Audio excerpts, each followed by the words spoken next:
Bobo va nabira hangomalari. Birinchi qism. Bobojon. Bobojon. Bobojon, turingi. Sizda gapim bor. Teklaymi? Bobojon, shu desangiz men bir narsani o'ylab qoldim. Xo'p. Shu Instagramda video olmoqchiman siz bilan.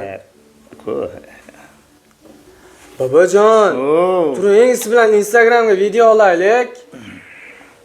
Nima gram? Instagram.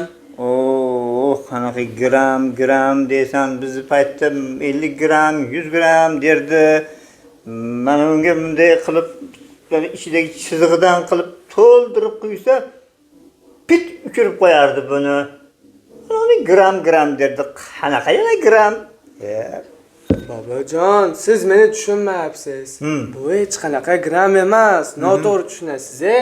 Biz Instagramga video ko'ramiz, bizni odamlar ko'radi, millionlab prosmotr yig'amiz.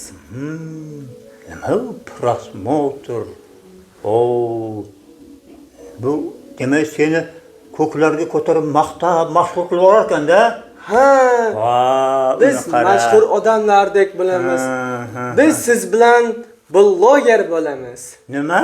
Bo'lmag'ur? Menga bo'lmag'urlik to'g'ri kelmaydi. To'xtayap. Blogger. Bolam, sen ham bo'lmag'urlikni to'xtatgin. Bo'ladigan ish qilaylik. Bo'ladigan ish qilgin bolam. Bo'ladigan ish bo'lsa boshqa gap. Bo'lmagan gapga choy ham qolmabdi. Bobojon, choyni qo'yib turing. Men siz bilan kontent o'ylab qo'yganman. Nima tet? Kontent. Kotlet. Ajoyib bo'lardi. Rahmatli buvijoning shunaqa bir qozonda kotlet icha olib pishirardiki, mana qurib ketgurdan keyin bu kotletdan shunday qilib shunday bir yo'qsangiz, shunaqangi bir ajoyib gazak bo'lardi-da. Bu yaxshigina kotlet.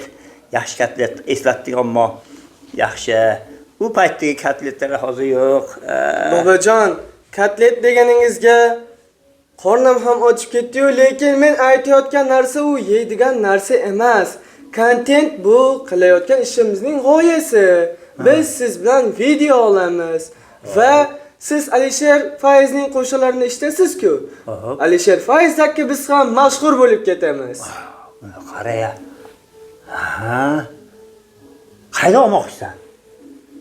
Shu yerda olamiz. Boshla bo'lmasan. Qani? Boshladik unda. Turing. Qani?